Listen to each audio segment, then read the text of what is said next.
The little girl had not spoken in 4 months, not to the grief counselors who came on Tuesdays, not to the teachers who called with careful voices and careful words, not to her grandmother, who drove 3 hours every weekend and sat beside her bed, reading aloud from books the child used to love.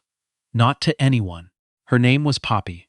She was 7 years old, and the last person she had spoken to was her mother. The morning her mother drove away and did not come back. Serene Voss had built her company from a studio apartment in Oakland with a second-hand laptop and $1,200 she'd borrowed from a woman at her church. That was 18 years ago. Now the company, a logistics software firm that had quietly made supply chains for half the retail sector run without breaking, was valued at $3.4 billion. Her name appeared in magazines. Her face appeared on panels. She had a house in Pacific Heights with 6 bedrooms and a garden that a man named Felix tended every Thursday. She had all of that. What she did not have was a way to reach her granddaughter. Poppy's mother, Serene's daughter Alana, had died in March. A highway, a rainy Tuesday, a truck that crossed the median. The kind of thing that made no sense no matter how many times you turned it over. Alana had been 31. Poppy's father had been out of the picture since before Poppy was born, and so custody had passed to Serene without a single legal complication, which was the cruelest kind of ease. Serene had done everything she was supposed to do. She'd hired the best child psychologist in San Francisco. She'd enrolled Poppy in a small private school with a counselor on staff. She'd converted the largest guest room into something warm and soft and full of the things Poppy used to love. Stuffed rabbits, picture books about space, a nightlight that threw small stars across the ceiling. She had rearranged her entire life around the schedule of a 7-year-old. And still the child sat at the window in the mornings and looked at the garden and said nothing. The psychologist, a gentle man named Dr. Howe, told Serene to be patient. Delective mutism after traumatic loss, he said, can resolve on its own timeline. You can't force it. Serene had nodded and thanked him and driven home and sat in her car in the garage for 11 minutes before she could make herself go inside. She was not a woman who did not know what to do. She had navigated acquisitions and board coups and a lawsuit that nearly dismantled everything she'd built. She knew how to read a room and how to hold a negotiation and how to wait. But this was different. This was her granddaughter. This was Alana's child.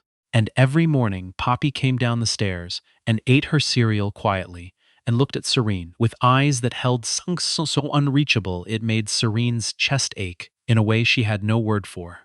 Her executive assistant, a meticulous woman named Bex, had found the Caregiver service. They specialize in children with acute emotional needs, Bex said, sliding a folder across the desk. 3 of their caregivers are trained in trauma-informed practice. One of them, this one, has a background in early childhood development and a master's in counseling psychology. She left the clinical field to do direct care. Serene looked at the file. The caregiver's name was June Adler. She was 42. Her photograph showed a woman with a calm, open face, natural hair pulled back, wearing a plain gray cardigan. Her references were long and specific, and unlike any references Serene had read before, not bullet points about reliability and punctuality, but actual paragraphs from actual families describing moments. A child who hadn't slept without nightmares for a year, who slept through the night after June had been with them for 3 weeks. A boy who stopped pulling out his eyelashes. A girl who started talking again. Serene read the file twice. Then she called Bex back in and said, "Schedule the interview for Thursday."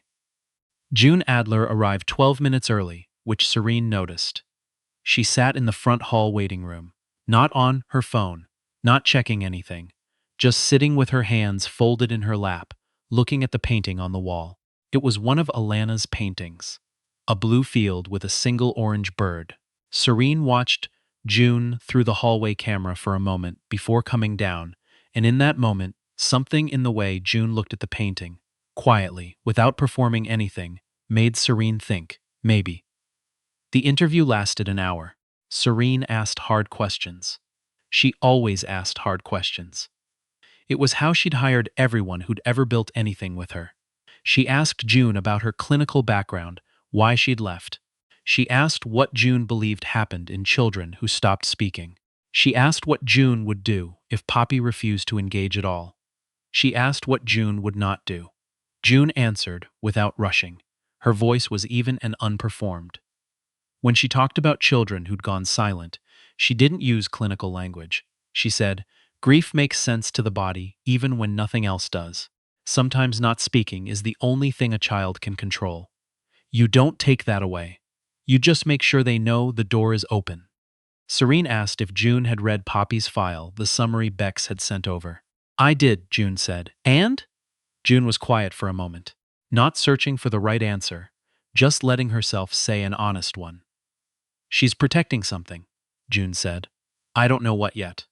But children like Poppy, they don't go silent because they have nothing to say. They go silent because the thing they most want to say feels too dangerous to say out loud."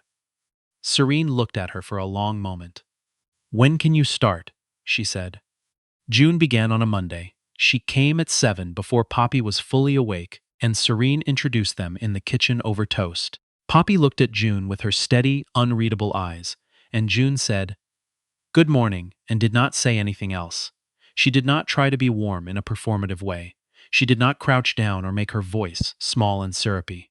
She just moved to the counter and asked Serene in a regular voice where the orange juice was. That first week, June did not try to reach Poppy directly. She simply existed in the house. She made breakfast. She sat nearby while Poppy did her workbooks. She read her own book in the garden while Poppy sat on the stone bench and looked at nothing. In the evenings, she tidied the kitchen and then said good night to Poppy and left. Serene watched all of this from a careful distance. She was still going to the office. She had a company to run, but she arranged her schedule so she was home by 4. She told herself she was watching to see if June was competent. But what she was really watching for was something she couldn't name. Some sign. Some shift. It came in the second week, quietly, the way real things often did. Poppy had found a caterpillar on the garden path and was crouching over it with the particular stillness of a child who has discovered something that matters. June came outside with 2 glasses of lemonade and set one on the bench near Poppy without a word. She crouched down a few feet away from the caterpillar and looked at it. "That one's going to be a monarch," June said. "Not to Poppy, not really to anyone. Just said it, the way you'd say something you were thinking." Poppy didn't respond, but she didn't move away either. "How do you know?" Serene, who was standing just inside the screen door, heard herself thinking, and then she heard the words, tiny and hoarse and rusty with disuse, and it took her a full second to understand that they had come from Poppy. June didn't react the way anyone would expect. She didn't gasp. She didn't say, "Oh, sweetheart, you spoke." She just kept looking at the caterpillar and said, "The markings on the side. See those yellow and black and white stripes? Monarch caterpillars all look like that." A long pause. "Where does it go?" Poppy said. Her voice was barely above a whisper. 4 months of not using it had made it unfamiliar, like a room that hadn't been opened in a long time. "When it's ready," June said, "it makes a chrysalis, a little green shell, and it waits in there, doing all its changing where nobody can see. And then one day, it comes out different." Poppy was quiet for a moment. Then she said, "Does it remember what it was before?" June didn't answer right away. She picked up her lemonade and took a slow sip. "I think it carries it," she said. "I think what it was before is part of how it knows how to fly." Serene pressed her hand flat against the door frame and breathed. She did not tell June what she had heard. She didn't know why, exactly. Some instinct that naming it would change the delicate thing it was. But that evening, after June had gone, Serene sat at the kitchen table long after Poppy was in bed. And she thought about what June had said. And she thought about Alana. And the thought that came was this: Alana is part of how Poppy will know how to fly. She had not cried since the funeral. She had been too busy surviving, the way she had always been too busy surviving. Going back to the apartment in Oakland, and the second-hand laptop, and the years before any of this. She cried that night in the kitchen with the lights on, and nobody watching. Poppy began to speak in small increments, like water finding the shape of something. Not to Serene, not yet, but to June. Small things. The name of a rabbit she'd left at her old house that nobody had thought to bring. The fact that her mother had always put too much syrup on pancakes. A question about what happened to people after they died, asked on a Thursday afternoon without preamble, the way children ask the questions that adults take years to work up to. June answered all of it without flinching. She didn't tie things up neatly. She didn't offer the kinds of reassurances that crumble when you look at them too closely. She said, "A lot of people believe different things. What do you think?" she said. "I don't know either, but I think she could feel how much you loved her," she said. When Poppy said she was angry at her mother for dying, that makes complete sense. You can be angry and still love someone. Those two things live right next to each other. Serene heard fragments of these conversations from different parts of the house. From the hallway, through the screen door, once from the top of the stairs. She was not eavesdropping in any calculated way. The house simply carried sound, and June and Poppy moved through it. What she noticed over weeks was that June never lied to comfort, and that Poppy seemed to know this. Seemed to be able to tell the difference between the gentle fabrications people offered and the steadier thing June gave her. Children always know. Serene had known it herself, growing up, before she had language for it, had been able to tell which of the adults around her were real and which were performing. June was real. Serene had not intended to think about June in any other register. She was an employer. She had employees. She understood clearly the difference, and she had maintained it cleanly for almost 20 years of running a company. She managed people. She did not blur those lines, but some things happen anyway, without being decided. It was a Tuesday evening in early October. Serene had come home later than usual. A board call that had stretched past 6, and she'd found June in the kitchen, helping Poppy with what appeared to be a complicated project involving construction paper and a lot of glue. There were paper caterpillars strung across the table, different sizes, painted with uneven stripes. Poppy had paint on her chin and both forearms. June had a streak of orange across the back of her hand. Serene stood in the doorway. She was still in her blazer, her phone in her hand, carrying the weight of the day on her, and she looked at this scene. Her granddaughter laughing, for the first time in 7 months, a real laugh that rang off the kitchen ceiling. And she felt something reorganize inside her chest without asking permission. "We made a whole family," Poppy announced to Serene, gesturing at the caterpillars without looking up. "That one's the grandma. She's the biggest one." Serene looked at the caterpillar Poppy was pointing to. It had been given large paper glasses and a tiny business suit made of blue construction paper. June looked up and met Serene's eyes. There was something amused and warm and careful in her expression all at once. She said, "She insisted on the suit." "Of course she did," Serene said, and her voice came out softer than she intended. She started coming home earlier. She told herself it was because Poppy needed consistency, which was true. She told herself it was because she wanted to monitor how the arrangement was working, which was less true. She found reasons to be in the kitchen when June was there, reasons to be in the garden, reasons to ask June questions that took longer to answer than they strictly needed to. June was not oblivious. Serene could see that. But June maintained something careful and professional that Serene found herself simultaneously respecting and wanting to disturb. She did not act on any of it. She was 52 years old. She had spent most of her adult life building things that required restraint and precision, and she was not going to. She stopped herself from finishing the sentence and went back to her laptop. But one evening in November, she came out to the garden at dusk, and June was sitting on the stone bench alone, after Poppy was in bed, doing something Serene hadn't expected. June was crying, not dramatically, just sitting there with her hands in her lap and her face wet, looking at the garden.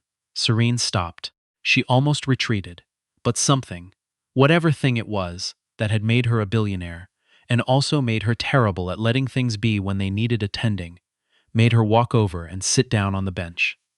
She didn't say anything, just sat. After a moment, June said, I'm sorry. I'll be gone in a minute. You don't have to be, Serene said. June pressed her fingers against her eyes briefly. I got a call today. My sister's not doing well. It's been a long year for her. She paused. I'm usually better at keeping it separate. You don't have to keep it separate here, Serene said. June looked at her. I mean that, Serene said. Whatever you need. The sky above the garden had gone the particular blue of early winter evenings in the city, deep and clear, and the first stars were coming up over the roofline. Neither of them moved for a long time. Can I ask you something? June said. Yes, Serene said. How did you do it? Build all of this. I read a little. I hope that's okay. After everything you came from. Serene was quiet. She looked at the garden. I decided very early, she said slowly, that no one was going to be able to tell me what I was capable of, because every single person in my life up to a certain age had some idea of what a girl like me from where I came from could expect. And I stopped listening to those voices internally. It took years to do it fully. She paused. What I'm learning now, late, embarrassingly late, is that I applied that same method to grief, to loss. I just stopped listening to it. Stopped letting it take up too much room. She looked at her hands. And then Alana died and there was no method for it. June said nothing, and the silence was the right kind. Poppy's teaching me, Serene said. I know that sounds backwards. But watching her, the way she couldn't speak, and then slowly could and didn't pretend she wasn't broken, she's teaching me. She's extraordinary, June said quietly.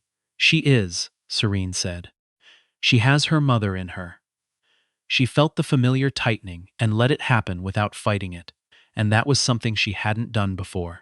Poppy spoke to Serene for the first time in a real way on a Saturday morning in late November, standing in the kitchen making waffles. Something June had started with her the week before. Serene was sitting at the counter with coffee when Poppy looked up from the batter and said, Grandma, do you think Mama can see the caterpillars? Serene put down her coffee cup. Yes, she said. She said it without hesitating, because she believed it, and because Poppy deserved an answer that didn't wobble. I think she sees everything you do.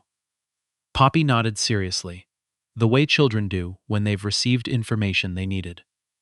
June says she carries it, she said. I think Mama carries us. Serene came around the counter and put her arms around her granddaughter and held on, and Poppy let her, both of them standing there in the warm kitchen with the waffle iron heating and the Saturday morning coming through the windows. She does, Serene said into Poppy's hair. She absolutely does.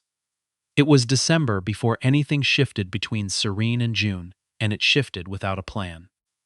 Serene had come home to find a note on the counter from June saying she'd taken Poppy to the park 3 blocks over and would be back by 4. It was 3:40. Serene poured herself a glass of water and stood at the kitchen window and watched the garden, and then she put on her coat and walked to the park. She found them at the far end, under a row of bare oaks. Poppy was on the swings, pumping hard, trying to get as high as she could, and June was standing nearby, watching. Not on her phone, not checked out in the way that people got at the end of a long day. Just watching with the focused attention she gave to everything. Serene walked up. June turned, surprised, and then not. She's been on those swings for 20 minutes, June said. She went through a phase of this when she was 4, Serene said. She would pump until she was almost parallel with the bar and then jump. Alana would have a heart attack every time. June smiled. They stood there side by side watching Poppy swing, and the silence between them was the most comfortable silence Serene had been in for years. She was aware of that. She was aware of June beside her, the way you become aware of warmth in a cold room. I should tell you something, Serene said. Okay, June said. I notice that I look for excuses to be in the same room as you. I don't say this to make you uncomfortable or to put anything on you.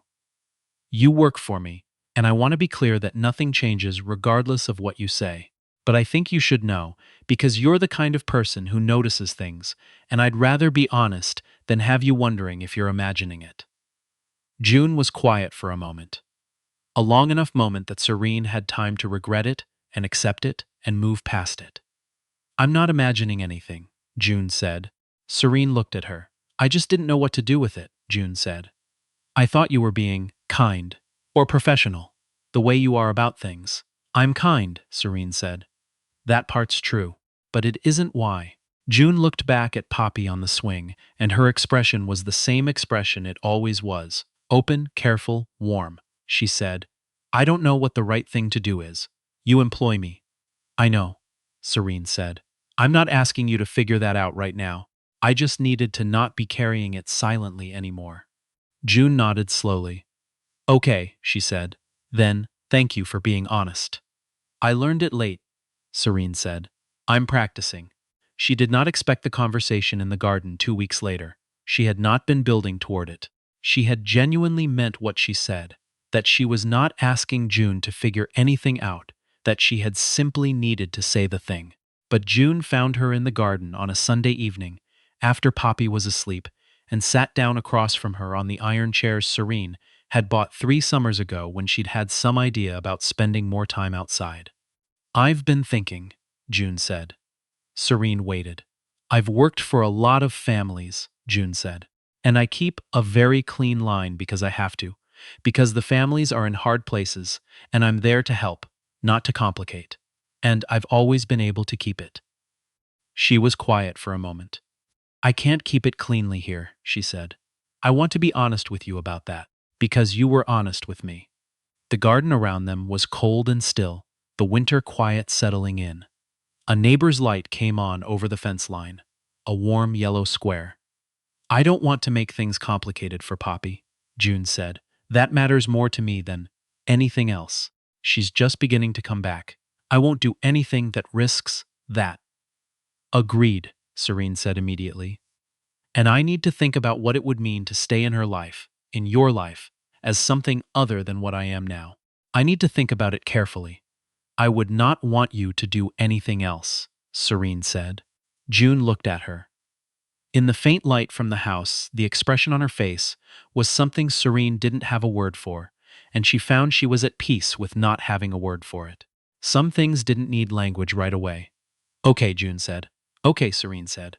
And then June reached across the iron table and put her hand briefly over Serene's, just for a moment, just a pressure and a warmth, and then withdrew it, and they sat together in the garden while the winter night settled around them, and the house behind them held a sleeping child who had learned, somehow, through all the impossible days of that year, to carry what she'd lost and still move forward.